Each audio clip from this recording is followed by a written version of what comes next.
Hello everyone, it's Shane Kanto, your Wasteland reviewer, and I'm here to review the Happytime Murders. And I was expecting, quite like my original first review video that I ever had on this channel for Sausage Party, to be talking about a riotous, ridiculous, raunchy romp of a film. That's not what this film's about, and I feel like the trailers do a bit of a bad job of actually conveying what this film really is. And I feel like a lot of people might have been a little turned off by expectations, and unfortunately a lot of trailers recently are doing those things. But this particular film is about a former cop who's a puppet, the only puppet cop, who's now a private eye and is looking into the murders of a bunch of cast members of the Happytime Gang, a TV show, and has to team up with his former partner in dealing with the prejudice against puppets in this world. And there are moments of disgusting, grotesque craziness peppered throughout a surprisingly serious story. That wasn't what you were expecting, wasn't what I was expecting either. And I think Brian Henson, who directed this film and produced this film, does an interesting job putting this film together, and in a vacuum, without like the advertising and stuff, puts together a surprisingly serious and pretty clever kind of film that deals with quite a bit of different themes and such. And I think Brian Henson does a good job pulling this together and honestly balancing the tones, as there are ridiculous, over the top moments, but this is surprisingly serious. And the puppet work is fantastic right off the bat. It's like all these puppets were fantastic. Their designs, the puppet work, the puppetry that went into this, and the amount of effort they even showed during the credits is something really impressive and should not be taken away from this film.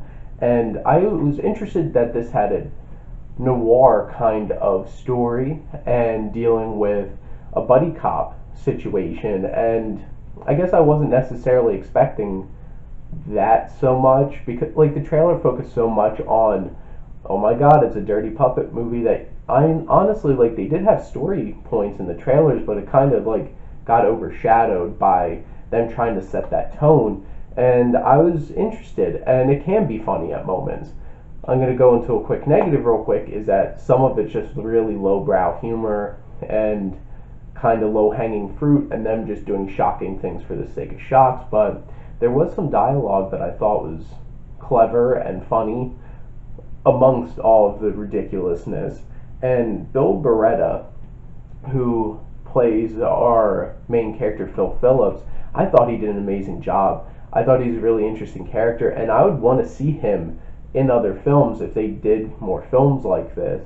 And then Melissa McCarthy did not annoy the hell out of me. I didn't hate her in this film, which usually I do. And no, she did not get hit, flopped around, and it's like, oh my god, because she's fat, and it's funny. No, it's not.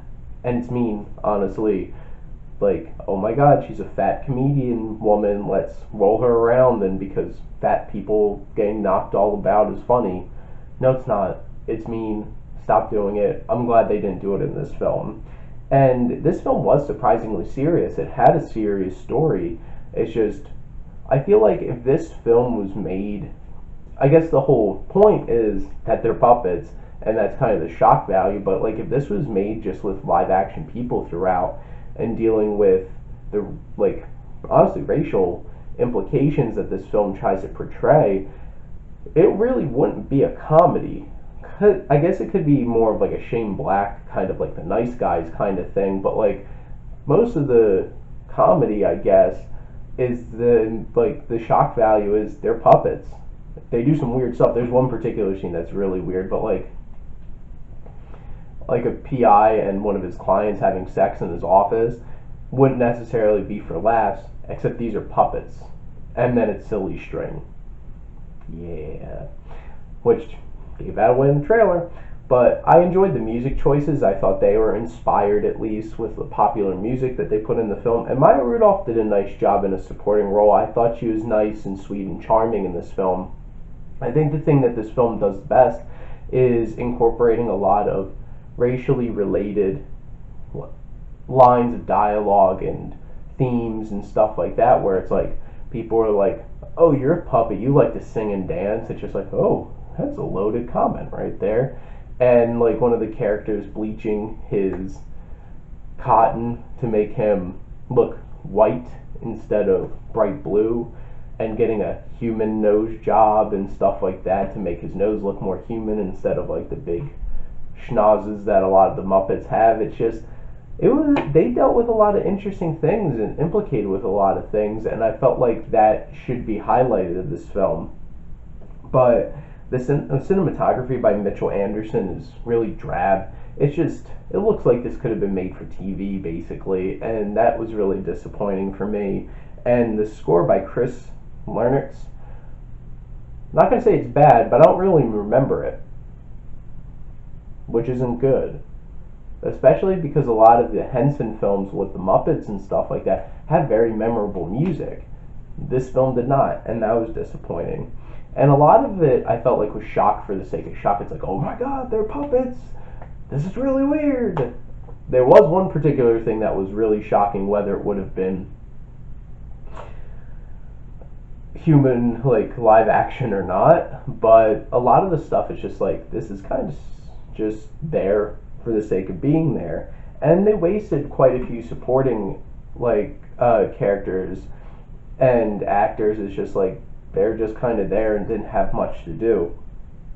And honestly, this film doesn't hit emotionally as much as it could, and if you don't have an emotional connection to the film, it's kind of hard for it to like really sit with you, kind of thing. And honestly, the story, when it really comes down to it, is not really super unexpected. It's kind of straightforward and not super memorable.